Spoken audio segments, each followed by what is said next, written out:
Grupo de Doutrina Espiritual Irmãos Ariel e Abidiel. Somos irmãos em Cristo Jesus. Tema de hoje: O que se entende por milagres, parte 5. Amado irmão em Cristo Jesus, saúdo-lhe com a paz de Deus.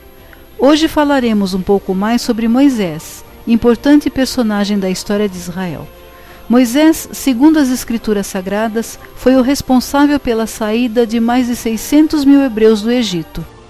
Ainda segundo a Bíblia, esses hebreus são descendência de Jacó e seus filhos, quando estes fugiram para o Egito por causa da fome. Aqui não iremos entrar no mérito histórico do fato, que é a possibilidade da família de Jacó ter dado origem a cerca de 600 mil descendentes em 400 anos. É possível? Se olharmos de forma lógica, sem fantasias para explicar, veremos que não. E com isso concluiríamos que, na verdade, ao invés de 600 mil hebreus saindo do Egito, liderados por Moisés, o número seria bem menor. Mas isso agora não vem ao caso.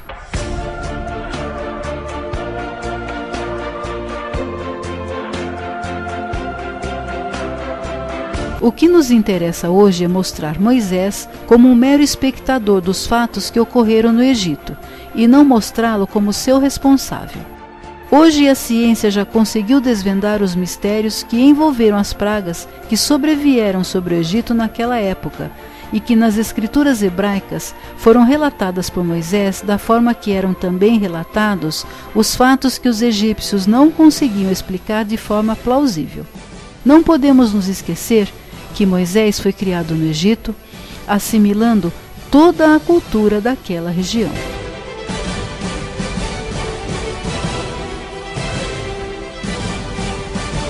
Em relação às pragas, a ciência mostra que praticamente uma foi consequência da outra, começando com a água do Nilo, que abastecia todo o país, ficando imprópria para o consumo. A razão pode ter sido o que hoje se conhece por maré vermelha, em razão da proliferação de determinado tipo de alga. Assim, se a água era imprópria para o consumo humano, também era para os animais, principalmente os que viviam nela, peixes e sapos. Isso resultou na invasão dos sapos em terra seca, pois estes podem sair da água para poder sobreviver, e na morte dos peixes na água, acarretando mau cheiro ou atraindo as moscas. Mas eram moscas demais ao longo da margem do Nilo para os sapos darem conta, e elas se acumularam. Simultaneamente, a falta de água limpa provocava também a falta de higiene. Assim, os egípcios da antiguidade, que normalmente já sofriam com infestações de piolhos, razão pela qual raspavam a cabeça, com a falta de higiene estas infestações ficaram maiores.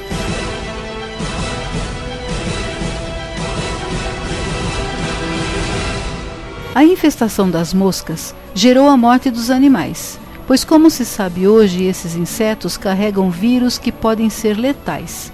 Gerou ainda as úlceras nos egípcios, pois depois de picarem os animais, picavam também os homens. Em relação à chuva de pedras, nesta mesma época houve a erupção de um vulcão na Grécia, cerca de 700 quilômetros do Egito, o que possibilitaria que vestígios desta erupção chegassem ali. Assim, ele pode perfeitamente ter formado uma nuvem de cinzas que, ao percorrer grandes distâncias, juntamente com a umidade da atmosfera, fez com que pequenos fragmentos de cinzas e cristais formassem um núcleo, similar ao granizo, precipitando-se como se uma chuva com mistura de água, pedras e fogo.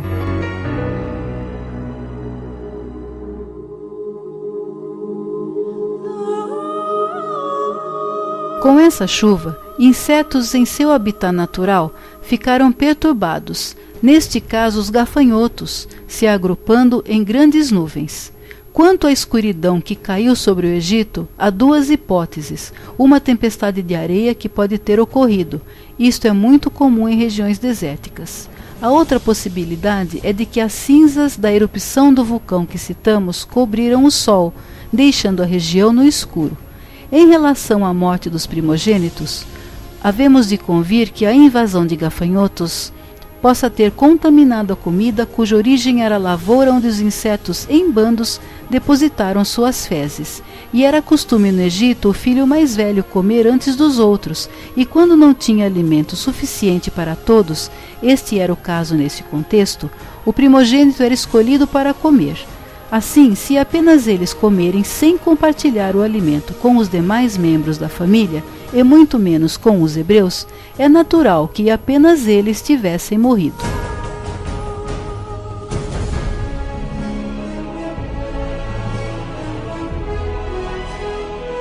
Com todos esses fatos acontecendo no Egito, vemos que para os hebreus tudo isso colaborou para que saíssem de lá. E para os conduzirem, Moisés seria a pessoa ideal, visto que conhecia perfeitamente a região e ainda, por ter sido criado ao lado de Ramsés, seria mais fácil para ele chegar e conversar com o faraó acerca da libertação de seus irmãos hebreus. E assim foi que Moisés conduziu o seu povo a sair do Egito, da forma que expliquei na primeira parte das mensagens o que se entende por milagres.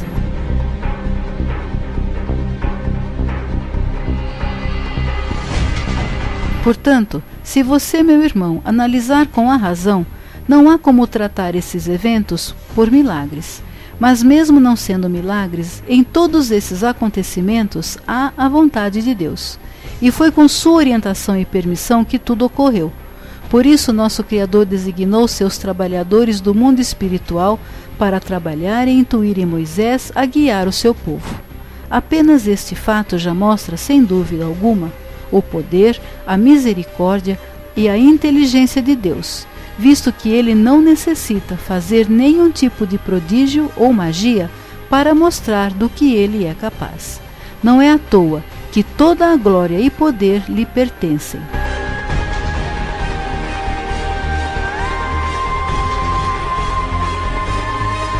Que Jesus, meu amado Mestre, lhe dê a sabedoria e o discernimento para que você consiga compreender os procedimentos usados por Deus para que sua vontade seja feita.